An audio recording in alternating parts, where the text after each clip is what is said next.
Welcome to Maximizing Team Performance, the intersection of brain chemistry and team building. We've all heard the saying that a good team has great chemistry. It's funny how this saying is actually more factual than you might realize. Chemical neurotransmitters in the brain, like dopamine, serotonin, and oxytocin, can promote motivation, social bonding, trust, empathy, collaboration, and positive energy.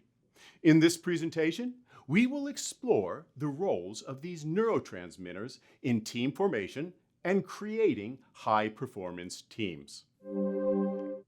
Good morning, good afternoon, and good evening, wherever you may be. My name is Tom Friend. I am an Agile coach working in the banking industry in Charlotte, North Carolina. I have a couple of decades of experience working with various sized teams. Fun fact about me is I was also a military pilot in my past. And for that, I'm always grateful and have to recognize my wife because I could never have succeeded in that without her. It all starts with trust.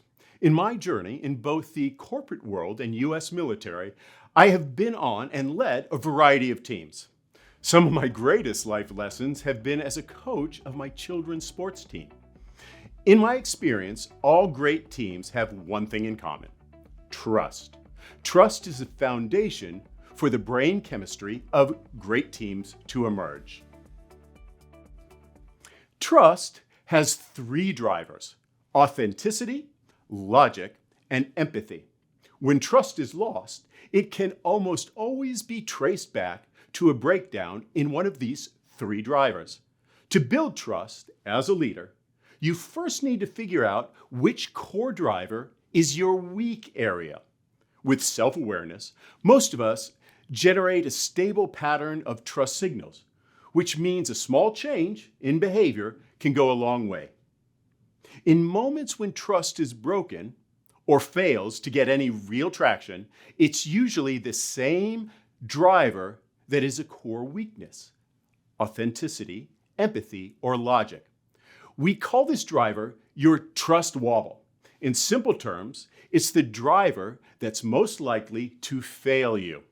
Everybody, it turns out, has a trust wobble, a weakness they need to be aware of and managed. To build trust as a leader, you first need to figure out what yours is. Trust and the engagement cycle. Why is trust so important? Because it is a foundation of engagement.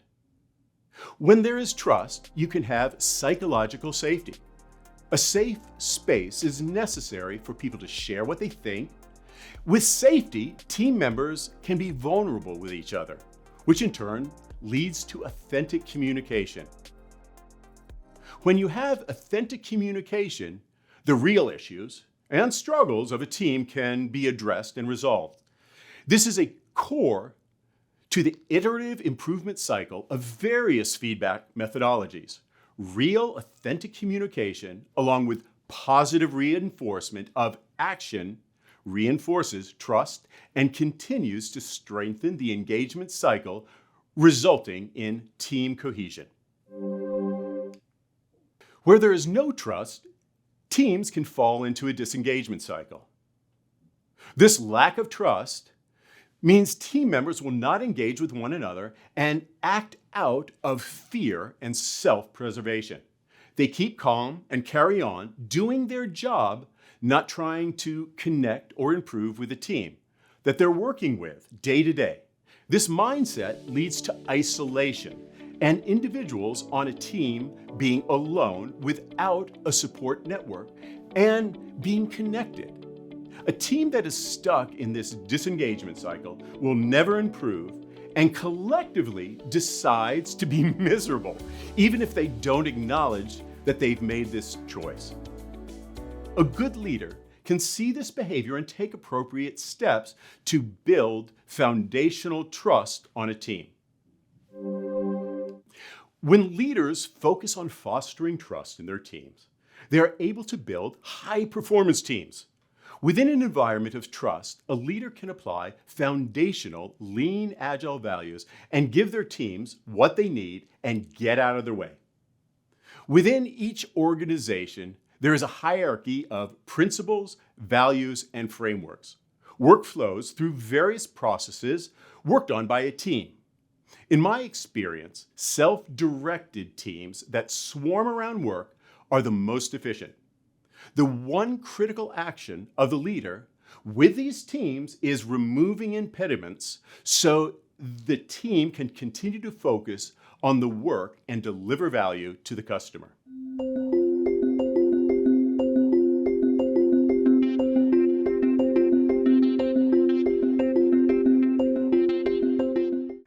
As an Agilist, I've seen how the core values of Scrum distill the foundations of trust leaders instill by example for their teams.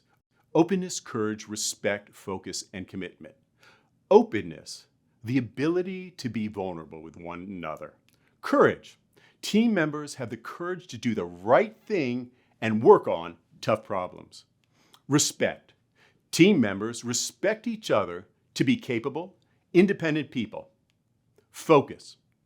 Everyone focuses on the work of the sprint and the goals of the team. Commitment. People personally commit to achieving the goals of the team. Focus, openness, respect, courage, and commitment help drive collaboration, while transparency, inspection, and adaptation enable teams to gather and analyze data for ongoing improvement.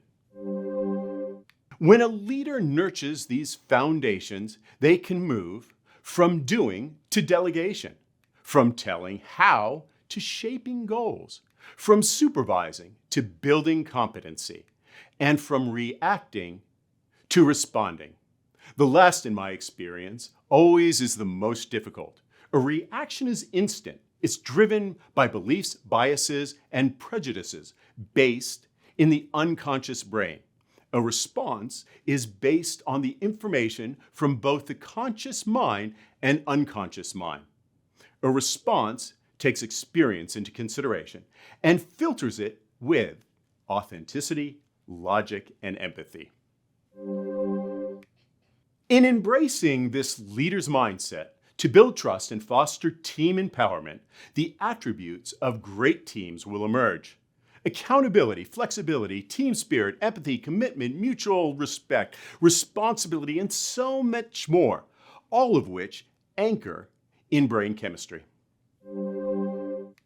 Through repetition and building trust, these attributes persist in the human brain through brain chemistry via neurotransmitters, including chemicals like dopamine, serotonin, oxytocin, and endorphins. Not an exhaustive list, there are over 100 that have been identified by scientists.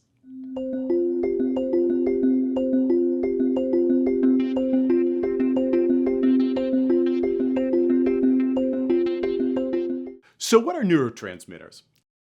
In a Stanford study, it was reported that the cerebral cortex alone has 125 trillion synapses. A synapse is a junction between two nerve cells. Neurotransmitters are your body's chemical messengers between these cells. They carry messages from one nerve cell across a space to the next nerve. These messages help you move your limbs, feel sensations, keep your heart beating, and take in and respond to all the information your body receives from other internal parts of your body and your environment. According to a 2010 article in Scientific American, the memory capacity of the human brain is somewhere around 2.5 petabytes of memory capacity. A number, petabyte, means 1,024 terabytes or 1,000,000 gigabytes. Pretty cool, but what's the bottom line? It's that familiar patterns of stimulus in the brain result in neurotransmitter chemical signals of positive emotions. This is what builds trust and resilience of a team within the brain. So how do these various neurotransmitters impact our mood? Endorphins, dopamine, serotonin, oxytocin. Endorphins are natural painkillers. They are characterized by low pleasure and low social bonding. Dopamine is a reward chemical. They are characterized by high pleasure, but low social bonding. Serotonin is a mood stabilizer. They are characterized by low pleasure and high social bonding. And finally, oxytocin is the love emotion hormone. They are characterized by high pleasure and high social bonding. Let's look at these more closely over the next few slides. Dopamine. This neurotransmitter is associated with pleasure, reward, and motivation. Completing a task, doing self-care activities, eating food, celebrating little wins. When team members feel that their efforts are being recognized and rewarded, it can boost their dopamine levels and increase their satisfaction and motivation to keep working together. Endorphins. These are natural painkillers and mood boosters that are released in response to physical exercise, laughter, and other positive experiences like eating dark chocolate and essential oils. One of the reasons I always have a bowl of chocolate on my desk when I was a manager. When team members engage in activities that release endorphins, it can help create positive and happy teams and an environment of engagement. In a study that looked at endorphins, something as simple as getting up and going for a walk can have significant impact in creating well-being. Serotonin, this neurotransmitter, is often called the feel-good chemical because it's associated with feelings of happiness and well-being. The mood stabilizer that is triggered by meditating, running, being in nature, and sun exposure. But always remember sunscreen. When team members feel that they are part of a supportive and positive group, it can boost their serotonin levels and contribute to happier overall mood. Engaging team members in feedback sessions and listening and taking action is a practical, actionable way to be supportive of a team.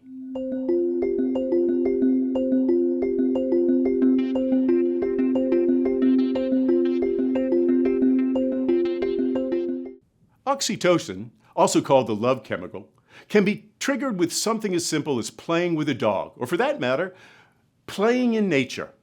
This is one of the drivers in many companies to have a ping pong table or a foosball table on site. This neurotransmitter is associated with social bonding and trust. When team members feel connected and trusting towards one another, it can boost oxytocin levels and create a sense of unity and camaraderie. The last brain chemical we will look at that has not been addressed so far is adrenaline. I would encourage you as a leader not to lead with motivation by adrenaline. In the context of teams, adrenaline can have both positive and negative effects. Adrenaline can increase energy levels and motivation, which can be beneficial for teams that need to work quickly or under pressure, but it's not sustainable. Adrenaline can improve cognitive function and physical performance, which can help team members think more clearly and work more efficiently over short periods of time. Adrenaline can also trigger intense emotions, such as anxiety or excitement, which can impact how team members interact with each other, good or bad. Lastly, adrenaline can lead to risk-taking behavior, which may be beneficial in some situations, but can also lead to reckless decision-making. Keep in mind, if a team is constantly operating under high levels of stress, it can lead to burnout and negatively impact team members' mental and physical health.